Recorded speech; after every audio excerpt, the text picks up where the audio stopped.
ఇష్టం అరే మిత్రులారా, ఈరోజు సిపిఎం పార్టీ పతాక ఆవిష్కరణ కార్యక్రమం మన 10 గంటల ఆఫీస్లో జరుగుతూ ఉంది. రేపటి నుండి 6వ తేదీ వరకు చెన్నైలో, తమిళనాడు రాష్ట్రం చెన్నైలో సిపిఎం 24వ ఆల్ ఇండియా మహాసభలు 6 రోజుల పాటు జరగబోతూ ఉన్నాయి. ఈ మహాసభల సందర్భంగా జాతీయ పతాకావిష్కరణ చేయాలని దేశవ్యాప్తంగా ఇచ్చిన పిలుపులో భాగంగా మనం ఇక్కడ పతాకావిష్కరణ కార్యక్రమం అనేది చేస్తూ ఉన్నాం. ఈరోజు పార్లమెంట్లో మనం చూస్తే వామపక్షాల బలం తగ్గడం వల్ల ఈరోజు ప్రభుత్వ రంగ సంస్థలు అమ్మకానికి పెడతా ఉన్నారు. ముఖ్యంగా విశాఖపట్నం స్టీల్ ప్లాంట్ ఈరోజు గతంలో 64 మంది ఎంపీలు పార్లమెంట్లో ఉన్నప్పుడు స్టీల్ ప్లాంట్ జోలికి ఎవడు రాలేదు. ఈరోజు ఆ సంఖ్య తగ్గిపోయింది. అందువల్ల ఇప్పుడు బీజేపీ బలం పెరగడం వల్ల వాటి ఇష్టారాజ్యం అయిపోయి మొత్తం ప్రభుత్వ రంగ సంస్థలన్నీ పెట్టుబడిదారులకి కట్టబెట్టాలని చెప్పేసి ప్రయత్నం చేస్తూ ఉన్నారు. స్టీల్ ప్లాంట్లో పనిచేసే కాంట్రాక్ట్ లేబర్ని వాళ్ళు పొట్టగొట్టే పని అనేది ఈరోజు చేస్తూ ఉన్నారు. మనం చూస్తే స్టీల్ సెక్రటరీ వచ్చాడు. ఇప్పుడు మళ్ళీ లిస్టులు అనేవి రెడీ అవుతున్నాయి. ఎంతమంది చేస్తారో ఏంటనేది తెలియని పరిస్థితి అనేది ఉన్నది. అంటే ఒక కార్మిక వర్గ పార్టీ బలంగా ఉంటే కార్మికులకు ఏ రకంగా ప్రయోజనం చేకూరుతుంది అనేది మనకు ఒక పెద్ద ఉదాహరణ. సిపిఎం పార్టీ బలంగా ఉన్నప్పుడు ఉండే పరిస్థితి. మరి ఈరోజు మొన్న మీరు పేపర్లో చూస్తే ఈ 10 ఏళ్ల కాలం 16,50,000 కోట్ల రూపాయలు పెట్టుబడిదారులకి రుణాలు మాఫీ చేశారు. స్టీల్ ప్లాంట్ కోసం 19,000 కోట్లు ఇచ్చేసరికి ఇది అంత ఇచ్చామని చెప్తున్నారు. ఆ ఇచ్చిన డబ్బులు కూడా మనకు ఖర్చు పెట్టే పరిస్థితి అనేది లేదు. నిన్న స్టీల్ సెక్రటరీ వచ్చాడు. ఆయన చెప్పింది ఏంటంటే స్టీల్ ప్లాంట్లో ఇంకా మ్యాన్ పవర్ ఎక్కువ ఉన్నారు, ఇంకా వీళ్ళందరినీ తీసేయాలి. 6,000 మంది పర్మనెంట్ ఎంప్లాయీస్, 6,000 మంది కాంట్రాక్ట్ లేబర్ని మాత్రమే ఉంటారని చెప్పేసి నిన్న స్టీల్ సెక్రటరీ వచ్చి చెప్పేసి వెళ్ళారు. కాబట్టి రాబో రోజుల్లో కూడా ఈ తీసివేత అనేది ఇంకా కొనసాగుతుంది.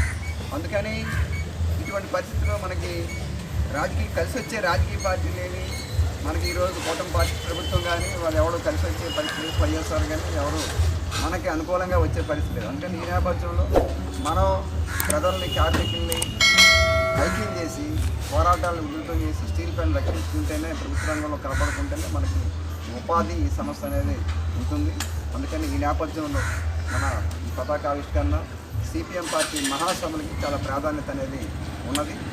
దేశవ్యాప్తంగా 6 రోజుల పాటు చర్చలు జరుగుతాయి. చెన్నైలో ఇంకా దిశానిర్దేశాన్ని రాబో రోజుల్లో పార్టీని ఏ రకంగా విస్తృతం చేయాలి, ఏ రకంగా బలోపేతం చేయాలనే దాని మీద మేధోమథనం అనేది జరగబోతూ ఉన్నది. ఈ నేపథ్యంలో జరిగేటటువంటి పతాకావిష్కరణ కార్యక్రమాన్ని స్టీల్ జోన్ కమిటీ నాయకులు ఈ వెంకట్రావు గారిని పతాకావిష్కరణ చేయవలసింది.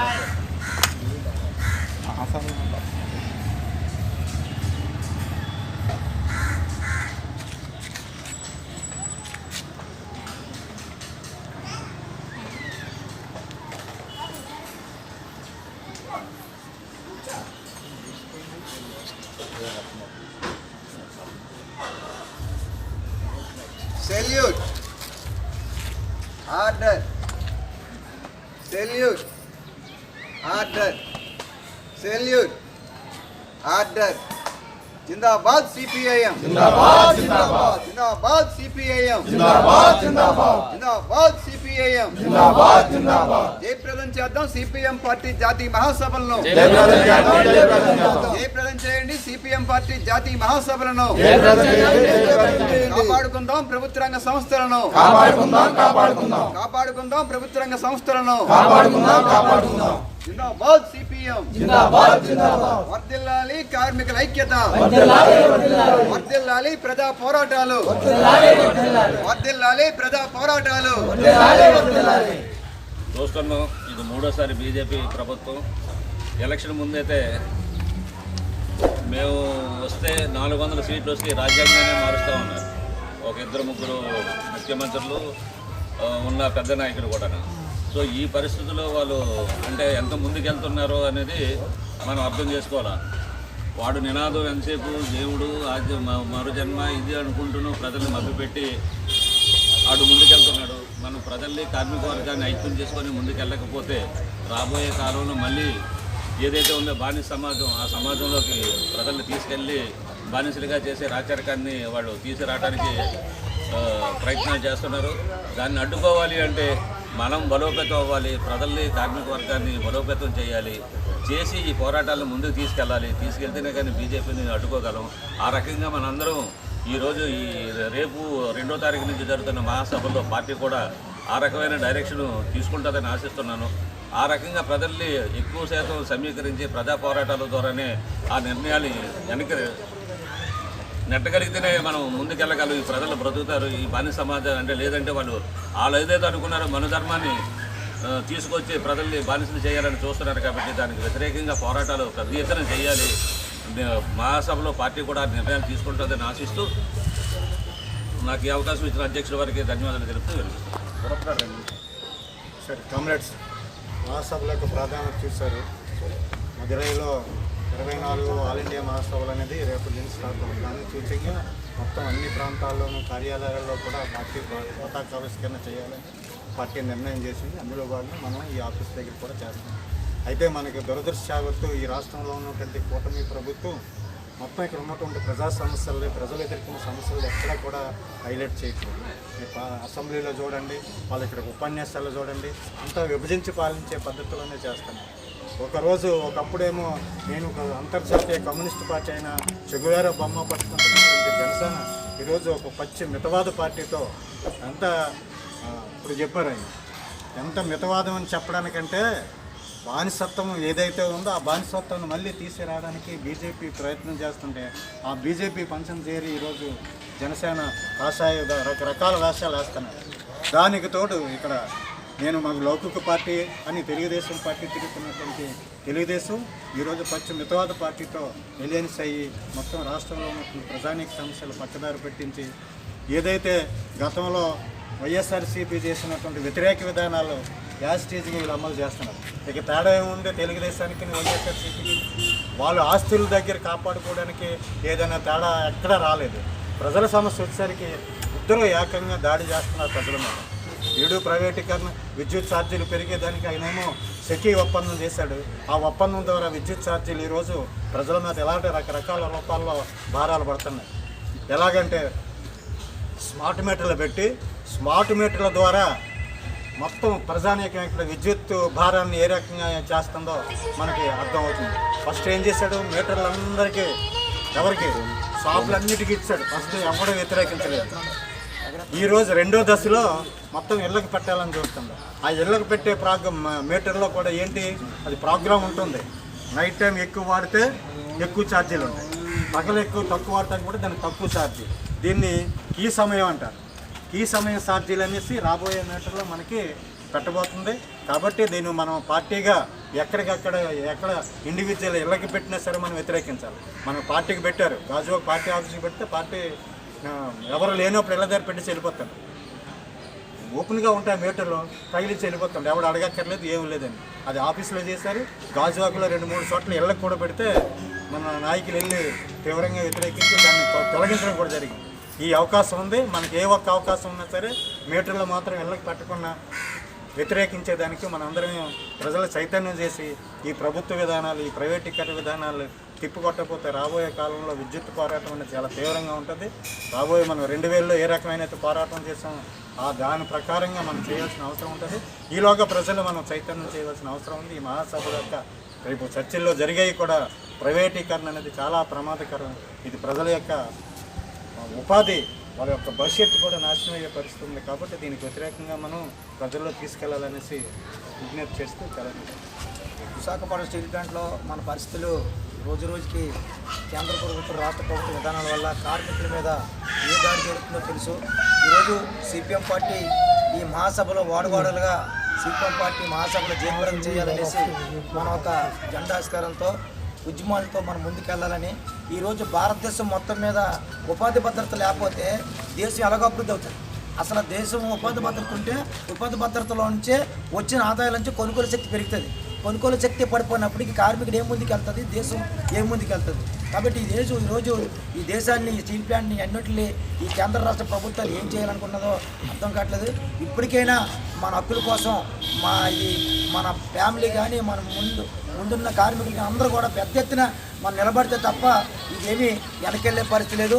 ఇదేదో ట్రేడ్ యూనియన్ పిలిపిస్తే ట్రేడ్ యూనియన్ వరకు అనుకోవడం, రాజకీయ నాయకులు పిలిపిస్తే రాజకీయ నాయకులు కాకుండా మొత్తం మనం అందరూ పిలిపిస్తే ఇక్కడ ప్రజాప్రతినిధులు గెలిచిన నాయకులు కూడా రేపు భయపడే పరిస్థితి వస్తుంది.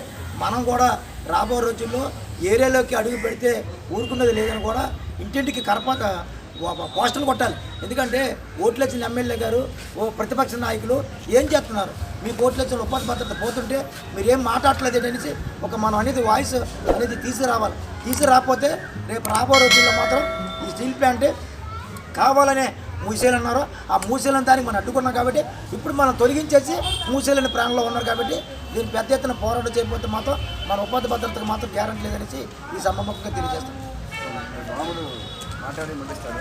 ఈ కార్యక్రమానికి అధ్యక్షుడు శ్రీనివాస్ గారికి, అలాగే మన ఎలిగెంట్ సీఎం నాయకులు మన వి వెంకట్రావు గారికి, అలాగే గురప్ప గారికి, రమణ గారు అందరికీ ముందుగా నా నమస్కారాలు తెలియజేస్తున్నాను. సిపిఎం పార్టీ కార్మికుల కర్షకుల పార్టీ, అలాగే దేశ శ్రేయస్సు కోసం నిరంతరంగా పనిచేస్తున్న పార్టీ, అలాగే సాంస్కృతిక న్యాయం కోసం కృషి చేస్తున్న పార్టీ.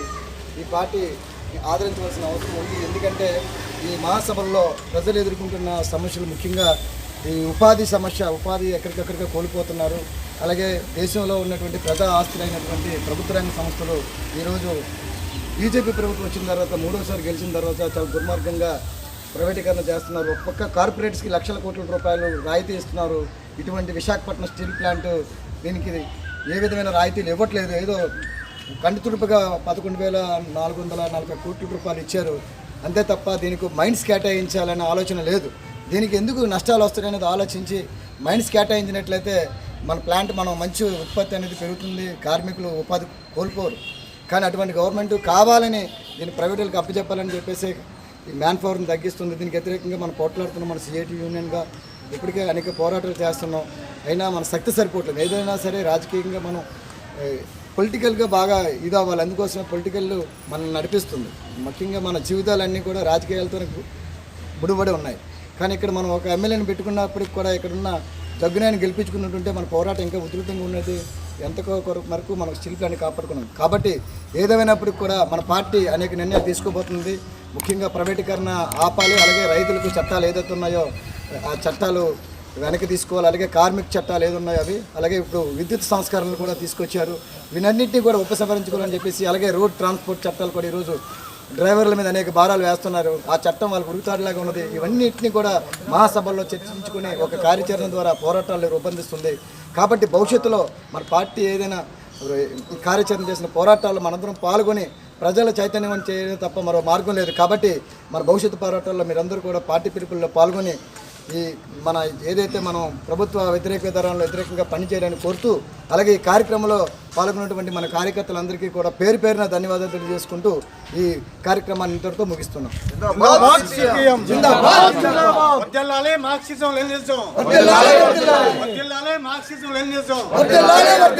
వ్యతిరేకించండి ప్లాంట్ ప్రైవేటీకరణను,